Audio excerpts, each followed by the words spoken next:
Hello, welcome to another episode of The High Ground, powered by Premier Companies. Jeff, how are we today? I'm doing great, Sal. How are you doing? I'm doing great too.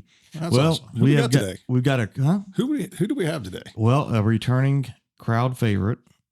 He's got so many followers now. When are you going to have Glenn back on? We have our agronomist, Premier Agronomist, Glenn Longabaugh. Good morning. Good morning. He's the king of corn. King of corn. King of corn. Yeah, I think that's taken. Oh, I think that might be Bob Nielsen.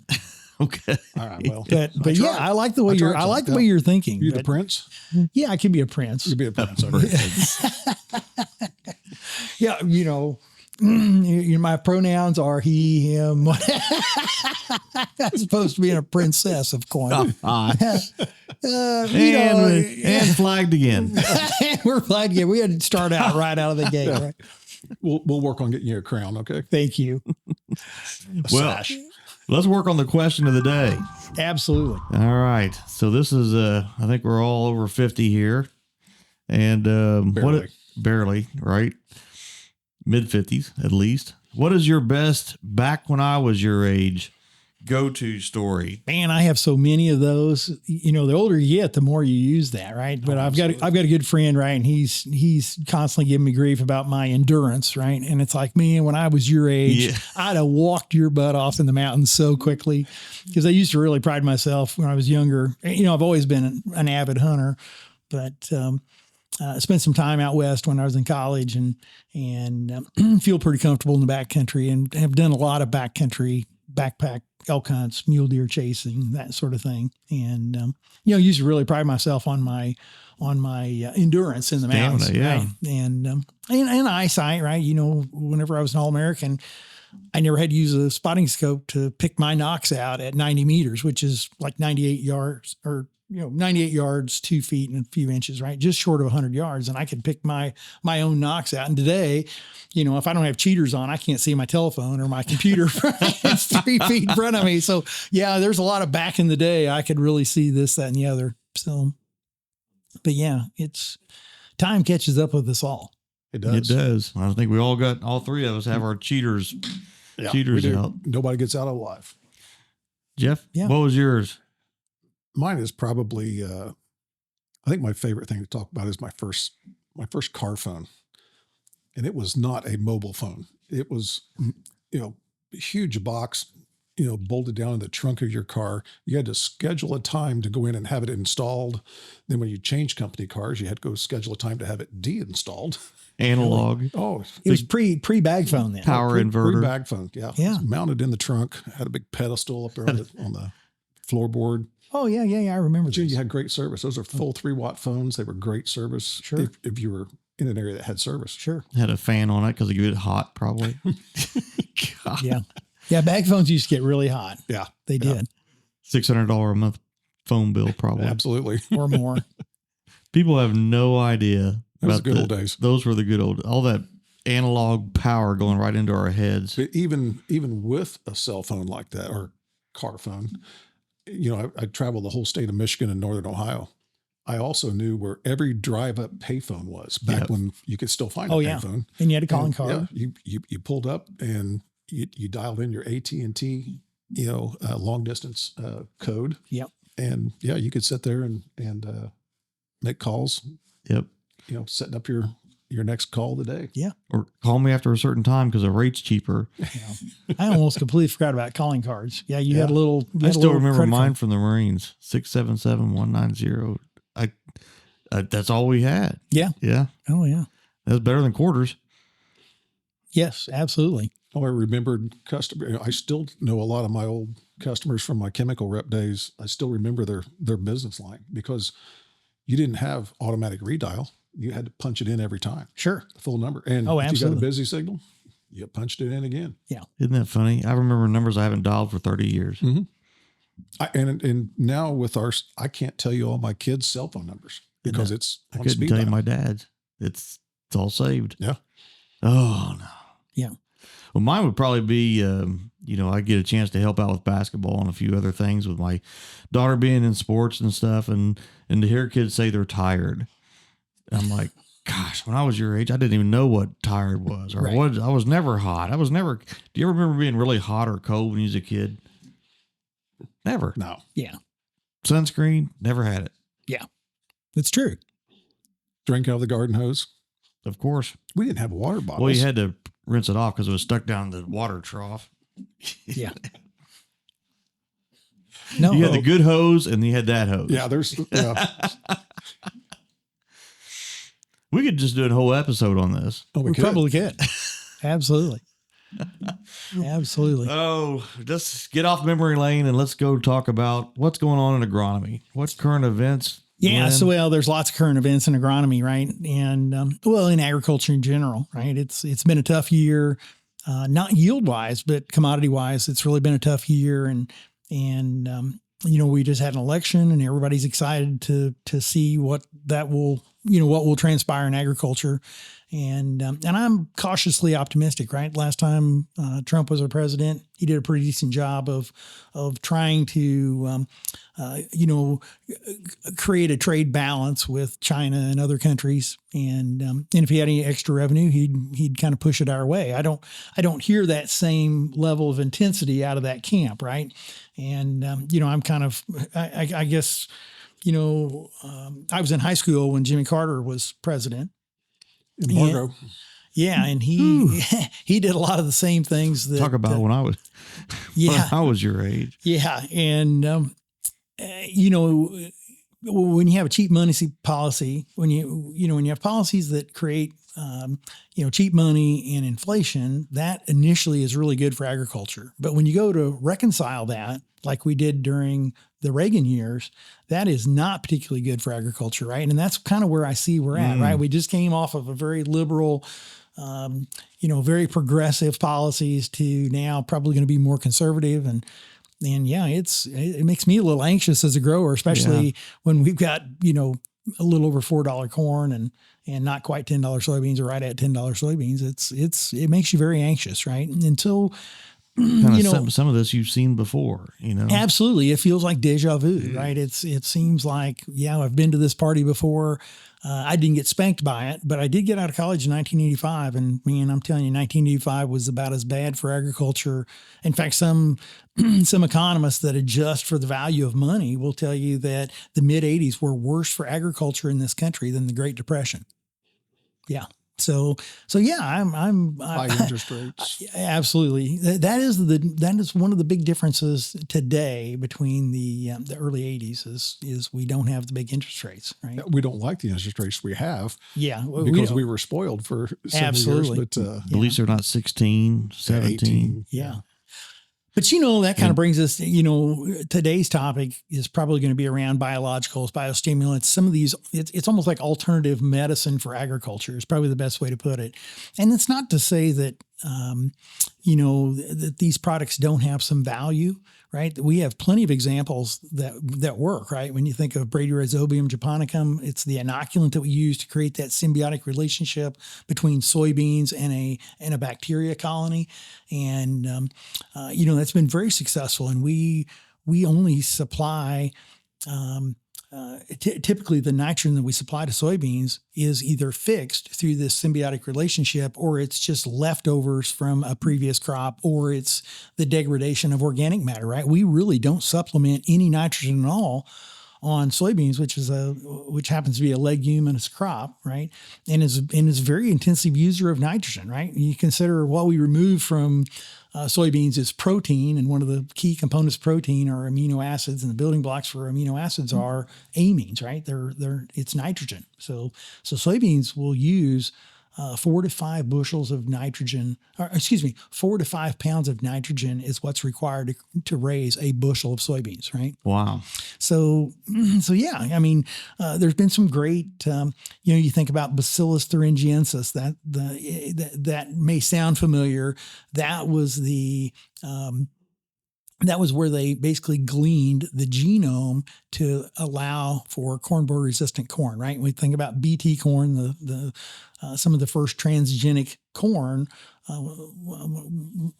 some of the first products that they put traits in to make them insect resistance came from a naturally occurring soil biome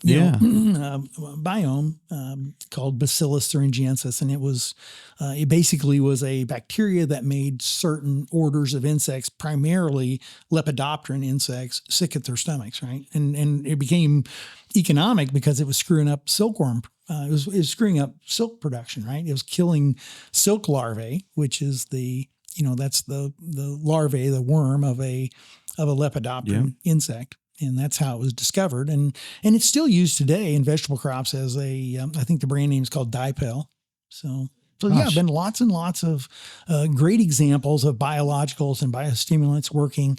But we've kind of entered in this time where it's become the Wild West, and people see this as another revenue stream, and it's really they're everywhere. I mean, you get calls all the time, and it's like from some new company you never heard of, but every one of them is going to increase your yield. Absolutely. And I think if you put enough of them on, you'd have 500 bushel corn, because every one of them's got 10, 20 bushel. Yeah, it's like planter attachments, isn't it? You got to have just this next thing. It'll put 3 to 5 bushel on it. Yeah. Right? So I guess there's so many of them bombarding us and I don't know that.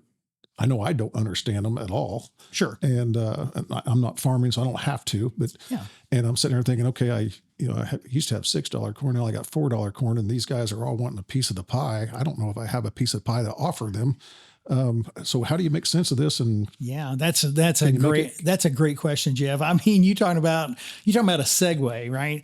That is exactly the peril, right? When I think back to the mid '80s and when it was really tough before, these products kind of had a revival at that time because they oftentimes are less expensive. Right. And so it's not about using them in addition to. Oftentimes these folks get to talking about replacing things like mineral nutrition, replacing different pesticides. And that's do that for a while. Yeah.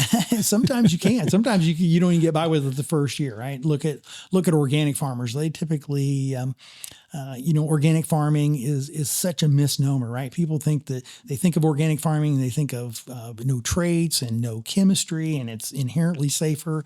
And it's almost just the opposite, right? I can't think of anything that is harder on the environment really than organic farming, right? Because you almost have to use tillage, right? And when we use tillage, we have what? We have erosion. Yep. You have erosion. What goes off the field with the erosion? Well, what'd you use for fertility? Manure. Probably manure, right? Yep. And you have huge amounts of sediment, huge amounts of erosion that's full of animal waste going into the water supply. That's, it's not sustainable at all. And yet, for people that are not familiar with agriculture, that's what they see as being the future of agriculture, right? They think they demand it. Yeah, they almost demand it in some cases, right? That. Talking about the 80s and how we're having kind of flashbacks, but I mean, we're talking about people coming to market just saying that this product will replace NP or K, or there was products back then that claimed to replace tile.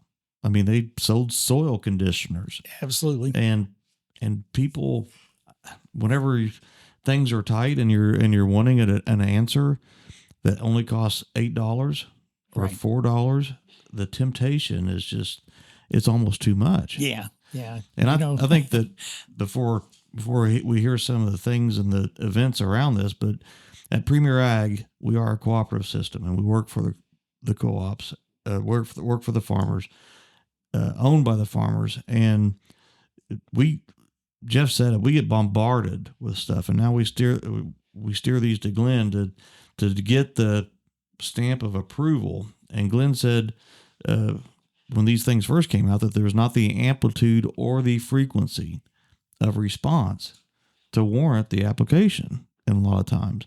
And until we see that, I think a better way to say it is, you said, we can see there's something there. Correct. Right.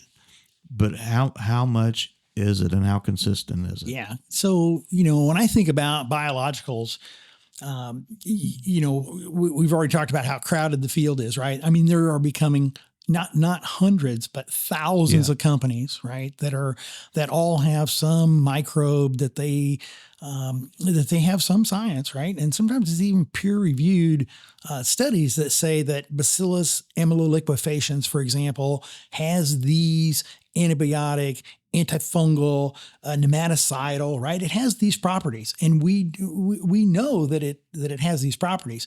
But there's a big difference between saying that it can do these things and then having any kind of data that supports that is implementable in the field, right? One of my first, when I first got to Winfield, Dr. Brown, very early on, he set me aside and said, look, right, there's all these things that we'd like to do, right, that we know are better for the crop. But eventually you have to boil it down to something that is implementable for a grower. In the case of all these, these products, right, it is not that they oftentimes don't do, well, there's a lot of these products that they don't know themselves what it's doing in the plant.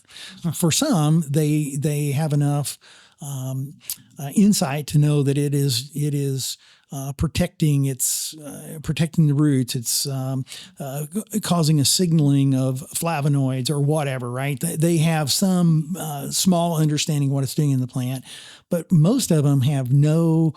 When I say most of them, nearly all of them have little or no data that is replicated across any number of sites that would suggest that their products really work with any kind of consistency. And part of that is because we're talking about living organisms, right?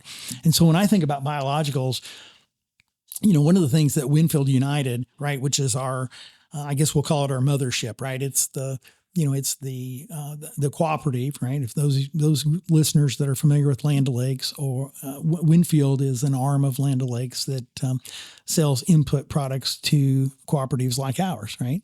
And they do a great job oftentimes of taking these kind of high level tasks on, like, well, how are we going to manage around biologicals, and how do we differentiate between them? How do we sort out? I mean, really, the audience today is growers, right? Our job, or my job, is to help sort out what the heck is real and what is foo-foo dust, right? Yeah. Because there is, it's entirely crowded. And unfortunately, most of these products overpromise and underdeliver, right?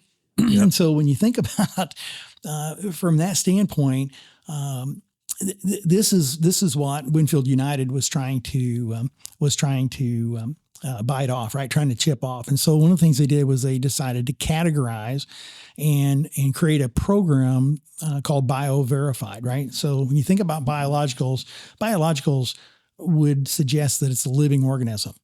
In reality, a lot of the products we use that are called biologicals are not really living organisms. They are the byproduct of a living organism, and oftentimes they stimulate the plant, right? So the first bifurcation we need is the difference between a biological and a biostimulant, right? That's good. Organic acids, PGRs, those things are biostimulants. Bacillus amyloidofaciens, Bacillus firmus, mycorrhizal fungi, right? Those are true biologicals. So you almost need to make that segregation. So those are the true bugs in a jug. Right. They're the true bugs in a jug. And you need to find that a little further, what a biostimulant versus more of what they do is that? Yeah. So when we think of biostimulants, probably one of the biggest categories right now would be humic and fulvic acids, right? And some of the contest winners have used those successfully. Folks that are in the Western United States on sand have used those successfully. In our neighborhood, I can't say that I've ever seen any appreciable advantage to using humic or fulvic acids. If I was going to use one here, it would probably be a fulvic and not a humic, right? And both of them are derived either from rotted plant material or from linardite, that's what it is also, right? You think about a seam of coal. At the very top of a seam of coal, bituminous coal, is this layer of kind of it's called linardite. It's basically a mineral that's like half digested plant material, right? Hasn't been compressed into coal, but it is still full of lots of these organic compounds that came from megafauna, right? That was here on this planet, prior to history, right? Wow. And so they take this product, and if they use the initial cut, that's called humic acid, and it does have a really high cation exchange capacity, right? So you could make that argument that we could potentially we could nest or harbor cations in this matrix of organic chemistry, and then if you take the lower molecular weight, right, the smaller molecules out of humic acid, whether it's derived from linodite or whether it's been derived from, some kind of rotted plant material. Those smaller fractiles, those smaller molecules, lower molecular weight molecules are typically called fulvics, right? And they oftentimes contain organic compounds that stimulate plants even more, right? But I mean, that category is pretty wide, right? You think about seaweed extracts, right? The ancient Romans used seaweed that they pulled out of the ocean as fertilizer for plants and realized that there was some benefit there, whether it was from nutrition or whether it was from these organic compounds that made plants grow more vigorously, right? They recognized that, roughly 2,000 years ago, wow. Right? So it's not like these products haven't been around for a while, but it's more about the amplitude, right? How much can you gain by putting on humic acid? How much can you gain by putting on fulvic acid? How much can you gain even using hard chemistry? Like, we have products that contain cytokinetin, that contain gibberellic acid and indole-butyric acid. And these are either the same compounds, the same plant growth regulators that plants use to signal the shoot from the roots or the roots back to the shoots, right? And we can use those to manipulate and make plants grow more vigorously, but that doesn't necessarily equate to an economic benefit in yield. No. We know how to exploit it at Premier because we've used it a long time and we've had a lot of instruction from the folks at Winfield. And we know that when we use, things like Ascend, which is this combination of plant growth regulators along with a source of zinc and a source of phosphorus, we know that we can get a more lasting response, right? We don't just get an initial, we don't have an initial burst of vegetative growth and then the plant goes backwards, right? This combination makes for a better stand and a more vigorous seedling that typically equates to, some value and yield, right? Pretty high frequency. I think that if you just use the PGR alone, it's probably a fairly modest frequency. In fact, it may only be 50, 60% of the time do you see an increase. But if you use it in combination with zinc, you use it in combination with zinc and phosphorus, then you get up there in the 80 plus percentile of positive frequency. And the amplitude is probably in that 5-6 bushel range, right? And so, that's the kind of data you really need to make decisions on this. And that's not what we're getting in the countryside, right? In the countryside, it's mostly anecdotal. It's oftentimes combinations of microbes. Most of the time they're bacteria because they're easy to culture and they do get a response. And I'm not here to say they don't do anything. Without question, it's soil biology contributes in large part to the kind of yields and the productivity that we have. But most of that is not supplied by us. It's naturally occurring, right? When we raise corn and soybean systems, typically we fertilize those. If you want, there's a lot of talk around soil health, and yet it's really hard to define soil health. But I can tell you this, right? Typically, when we think about soil health, we're looking at how much CO2 is being recirculated in the soil, right? Most people agree that should be the measurement, right? Is how much carbon, right? How much life, how much growth is there in the soil?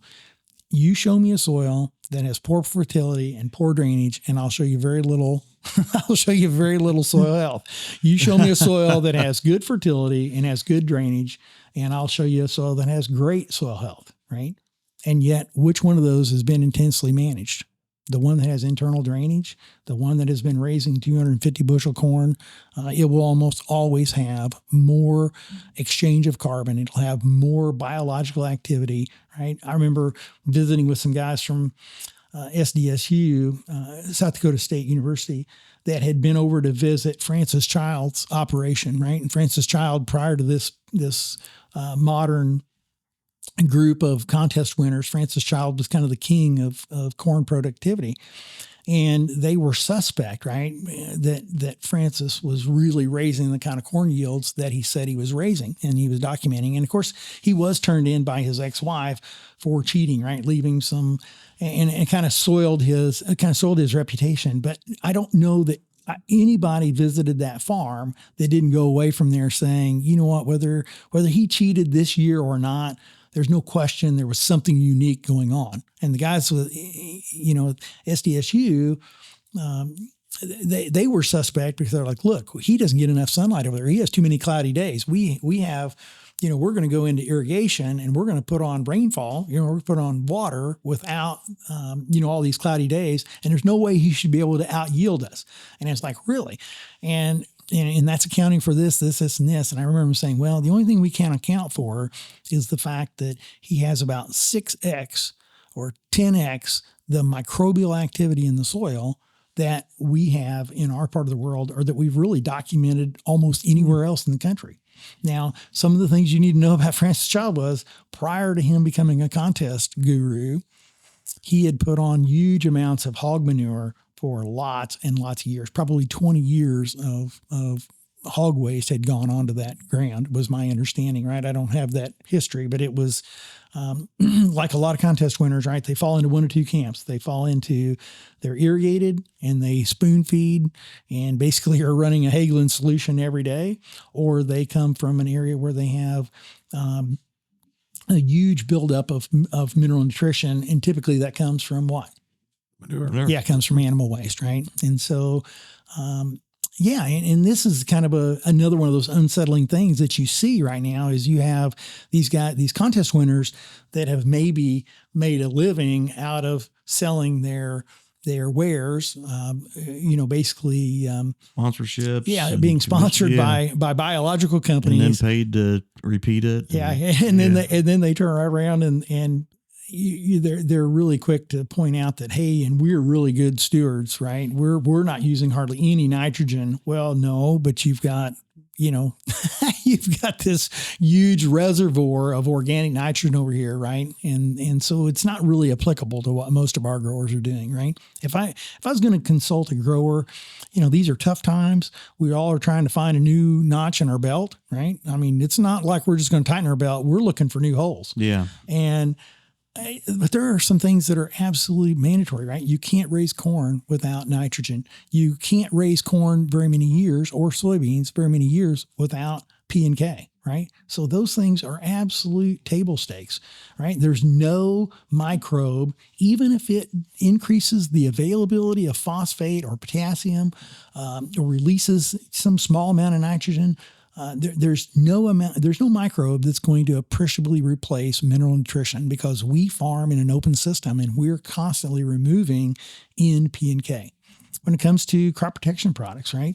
Yeah, there are alternatives out there to the top shelf crop protection products, right? We're talking about corn herbicides or soybean herbicides, but man, we are having trouble controlling things like water hemp and palmer amaranth, even with our top shelf products. And so you can imagine trying to put together, using second stringers to try to beat a world class, world class weed. It's just pretty hard to do. They come with their own issues, whether it's the absence of a safener, whether it is even the pesticide mixing and handling. Absolutely. I had that conversation on the way here this morning.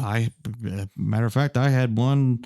I was talking about the Atrex versus the atrazine and Syngena's formulation of Atrex versus some of the generic atrazine. And people, we tend to think that these products are so old that, well, it's all the same, right? It's just the different jug, or it's not always that's not the case. Sure. And I use some of my personal experiences of the flaking and the settling of atrazine in containers.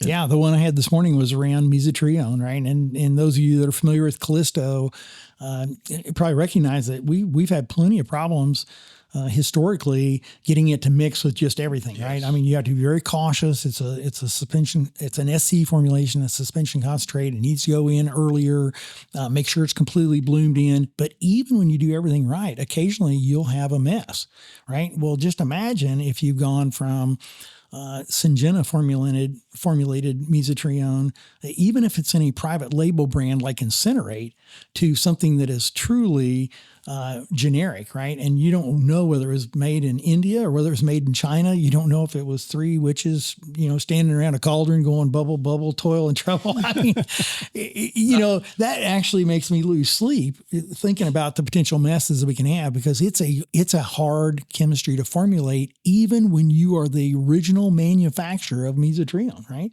And so I've got another one on the I'm so old. Yeah. I can remember dumping in bags of Atrix. Absolutely. Was that, but that was 90. Yeah. That wasn't ADW. Was that ADW? That was probably 90. Yeah, I'm assuming it. It was 90. Yeah. Yeah, that was 90%. It was kind of water dispersible granule. Before that, they had. Well, I think had ADW. ADW in the early 80s. Yeah. Oh my gosh. Yeah. So you did dump bags. They came in little bags, right? Yeah, they were little 10 pounders. Yeah. 10 pounders? Yeah. Yeah. It was convenient because it would just float there on top of the. That's exactly it right. would just, you dump it in and look at it. Well, we would put it through an inductor and, the old liquid suspension fertilizer days. And so. Jam it through the broom handle. That's how old I am. Yeah. Yeah. You know, what's funny is there's artifacts from that yet today, right? When if you talk to an older grower and he says, I want 2 pounds of atrazine, we really don't ever use 2 pounds of atrazine. We use 2 pounds of ADW equivalent, right? Which is actually 1.6 pounds of atrazine. And so when we use liquid, liquid atrazine formulations, typically we're using, it's a 4 pound product. And so we're basically using 1.6 quarts or 1.5 quarts typically is what we're using. But that's how long the tail is on some of those things. So it's pretty interesting. I'm having a hard time keeping my computer up over here, and there was some stuff, right? We were, well, you got your password right there where you can read it on the top. No, well, it's coded, man. It's encoded. Oh, it's coded. It's coded, and I got my cap IT locks approved. on. Well, there's a reason why I had this up, right? Is there's some things I want to make sure I covered, right? We were talking about biologicals and biostimulants and it's a crowded field. It's ambiguous, and typically they overpromise and underdeliver. But, just recently I had an article sent to me from Jason Roth, one of my peers up north, right? And we all love Jason Roth. He's an agronomist for Keystone Cooperative. And basically it was an article from Marshner Review, and which is in a scientific publication, right? Called Plant Soil, right? And Marshner Review was named for Horst Marshner, which was a pioneer, made a lot of contributions to plant and soil science and that interaction between plants and soil. But anyway, I thought this was interesting. This is the opening, right? In the abstract, it says, despite more than 50 years of research, no robust evidence suggests that the inoculation of cereals and other non-leguminous, free-living, and or endophytic bacteria leads to the fixation of agronomically significant quantities of dinitrogen, right? And so, dinitrogen gas from the atmosphere. And so, what this publication is, what the scientific community is finally, trying to reconcile is, hey, it's interesting to know how all these things work, but eventually somebody needs to be responsible for the fact that people are using that information to lead growers down the road to purchase things that really don't have a significant advantage to crop production, right? And that's where we're at, right? So they're using breadcrumbs. They're following this. It does this, and then that's next to that's similar to this activity, right? Absolutely, and that's how they get to the answer. So I thought that was probably worthwhile. I mean, the title of the article is "Science is Science Losing Its Way?" Right. And basically it cites these examples from in fixation products, right? Whether that's Invita, which we have represented, right? We don't make big claims about it. We don't promote it heavily, but we do represent Invita. You think about, there's plenty of products on the market that basically flood the airways, right? And basically tell growers that they can replace 40 pounds of N And that just is not true, right? And so in the 21st century, I can tell you that, that we all are, we all have a phone strapped to our hip, and we are beneficiaries of an unbelievable amount of information. But a lot of that information is not very well sourced, right? And so maybe the best maybe the best way to leave this is I've quoted this before because it seems to be more applicable all the time, right? So when it comes to biologicals, it reminds me of a sermon I heard once on 2 Timothy, which was a letter from Paul to Timothy, and I think it's in chapter 4, verse 3 and 4. It says, "A time is coming when people will turn away from sound teaching, and their itchy ears will have them seek out prophets that tell them what they want to hear." Oh my gosh. Right. Yes. And you think about it, that's almost exactly where we're at today, right? 2,000 years ago. Yeah. 2,000 years ago. Of course, they wrote that about, about Christianity and other basically religions coming in and trying to taint, right? Trying to spoil, basically the message of Christianity, right? They didn't want that tainted, but it's really applicable to where we're at in agriculture. Applies. Yeah, it's very applicable to where we're at in agriculture today. So if I'm a grower today and I've been bombarded with all this information, and I'm really leaning towards I want to try something. Yeah. I guess what I'm hearing from you is the jury's still out. Yep. They're probably worth playing with on a small scale to try to figure out, is there something that stands alone, or do we need to figure out, hey, we need to add this and this? So, I mean, what would you tell that grower today? Yeah, I would tell that grower to make that the last dollar spent, not the first dollar spent, right? Make that the last dollar spent. And really, I would go to a football analogy. Man, in football, it's not, it doesn't matter how good and I'm not a football guy, but I understand football enough that I understand when they talk about blocking and tackling, you can have a really good offense, but if you don't have a defense, you cannot win. You can't have a championship season. That's a good way to put it. There's a whole series of things of potash, nitrogen, phosphate, weed control, fungicides. There's a whole series of things to get right. pH. Absolutely. And it starts with seed, right? I mean, if I was a grower and I want to know what is the magical combination, fertilizer. Yeah, well, I love that. I love that about you, Jeff. Yes. Yeah, you know what? So single-mindedly focused. And you know what? That's funny. We probably in my chicken or egg. Come on. Yeah, in my personal opinion, I probably put on fall fertilizer before I make my seed decision. Right? I may obligate to seed, but I don't pick the varieties probably until after we've already put on P&K. So you're probably not far off. That's why he's our favorite. He just made my case. But for most growers, right, the first decision is you got to have the best seed, right? And then you got to be able to support that seed with fertility, right? And if you don't have things like drainage straightened out, maybe this isn't the time to go tile,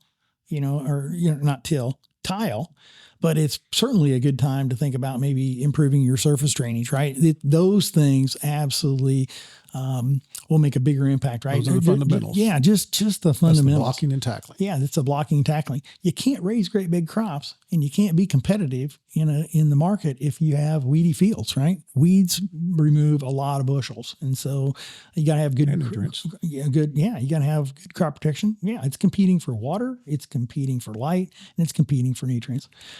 You can't raise a great big crop if the crop dies prematurely.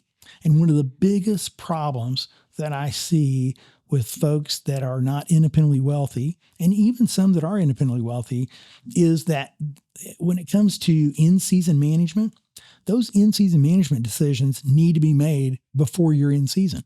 Why? Because that's the time of the year when you make terrible decisions, right? When you're in season and you're trying to decide whether you're going to make a nutritional application or a fungicide application or an insect application, some of those things have the most profound impact on yield of anything we do during the year.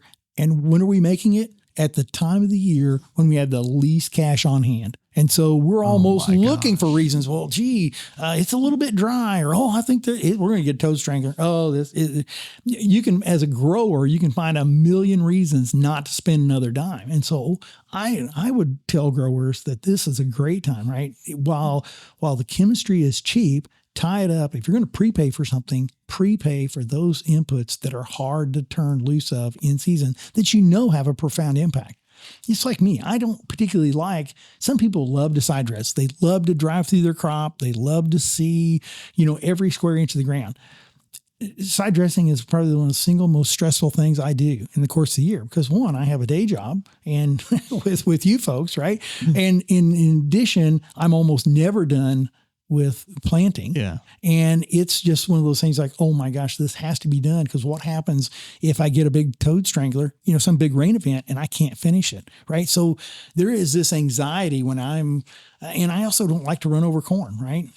Because, if you really wanted to get the advantage out of side dressing, you need to make that application when the crop is in peak demand, right? Or going into peak demand. Well, to do that, you need to delay it, right? And if you delay it, then you have a smaller window. And if you get a big rain, so these things, and I've seen because I'm an agronomist, I've seen every possible thing that can go wrong, right? It causes me huge anxiety.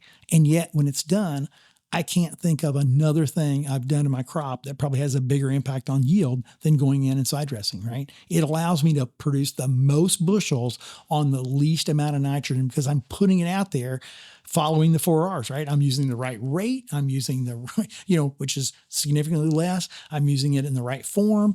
I'm doing it at the right time, and I'm putting it in the right place, right? And if you follow the 4 R's, it will make you a better steward of the environment as well as the crop. So, anywho, I think that's I got one more question. Yes. Shoot. So on the biologicals, I think we agree the jury's still out. Yep. Do you anticipate, hey, over the next couple of years, I'm going to figure this out, or do you think this is going to be a long-term? Yeah, it's certainly going to be a long-term play. I am very confident, right?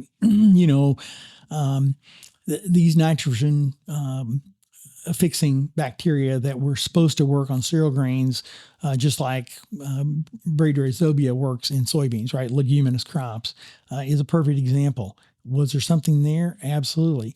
Did it become quantifiable? Yes, right. We can go in and tissue sample and we can tell at V8 that there's a higher level of nitrogen. Sometimes we can increase the nitrogen to the point where we actually see sulfur deficiency, right? It will induce, right? Wow. If you get carried away and you get the N to S ratio out of whack, you'll oftentimes induce that sulfur deficiency. And Purdue University has seen that, right? In Tony Vine's data, a couple of years, he saw this sulfur deficiency. So we know that it works, but is it? It's not that these things don't work. It's that they're exaggerated. So sometime down the road, will we find things that give us a high enough amplitude that they're really a step change? Absolutely. But they're never going to replace mineral nutrition, right? We're an open system, right? Your supplier, Jeff, mines phosphate in Florida. They break it down with phos acid, right, which they make from phosphorus and ammonia. And they break it down and put it in a form that will dissolve or will dissociate and leave dihydrogen phosphate available to the plant. The plant takes it up, the plant puts it into grain, right? It's one of the highest harvest indices of any mineral nutrient we have is phosphorus, right? Typically 70, 80% of what we put on, that amount will go away with the grain. Does that grain get put back on the field? No. Absolutely not. It goes through a hog, a turkey, a sheep, a cow, whatever. And then that manure goes somewhere else. Yeah. And that's where this phosphate goes. And so it's an open system, right? Bob Beck said one time, we were having an argument, and I know I've told you this before, but we were having dinner and we had a fellow there that had worked for the Defense Department in microbes, right? In microbiology. Probably working on weapons, right? So you always want to be respectful of those folks. And he was basically, he was wearing me out with, hey, we're going to use this microbe to do this, and this microbe's going to do this, and honestly, it was so sophisticated I couldn't keep up, right? Because he knew all of the different microbes, and he was very conscious, and he kept using a forest ecosystem as his example, right? We don't add fertility to a forest ecosystem, and yet it can, it thrives. Yeah, it thrives and produces all this biomass. And finally, I elbowed Bob Beck, right? Dr. Beck, which some of our listeners, a lot of our listeners might recognize. Bob's retired down in Arizona now. But anyway, I elbowed Bob, and boy, he was just shoveling away his dinner at the time. And he puts his fork down, looks up from his plate and says, well, I'll just tell you right now, when you get that 147 people that we feed on an acre of ground to eat, sleep, and poop on that, then that'll be a closed system. It'll work. But until then, it's an open system, and it's not like a forest ecosystem. And I'm telling you, the whole table, he didn't say it quite that way because it was quite a bit funnier, maybe more vulgar, but it was a lot funnier. And it's absolutely true, right? And so we need to remember that. Our growers need to remember that. Our listeners who are not familiar with agriculture, that think that we're trying to poison them by pulling, potassium chloride out of the ground and spreading it across the ground, and allowing it to dissociate, allowing the microbes to fix it into other organisms, allowing it to get tied up into the clay colloids, and feeding a crop to production levels that allow us to sustain, 7.5 or however many billion people we have on this planet. Trust me, we're doing the best we can to do what's in humanity's interest, right? We really are. It's probably, what we do in agriculture is probably next to baby being a minister is probably about as noble a cause as you could ever have. So, yep. And I think, in summary, that you said something with the group yesterday. You said we're not so prudish that we are not going to continue testing these things. Absolutely. And we will test and use our own data in addition to data that's brought to us to see and use our own insights that we find out. Absolutely. Absolutely. All right. Well, Jeff, anything else? No, I think that sums it up well. Lynn, thanks as always. We appreciate your insight on all this and also the humor and the stories. Yeah. One of these times we're going to tape and record the conversations we have before the podcast. There you go. I don't think that's allowed. Yeah, probably not. Very good. Well, that's another episode of The High Ground, powered by Premier Companies. Thank you very much, and please like and subscribe.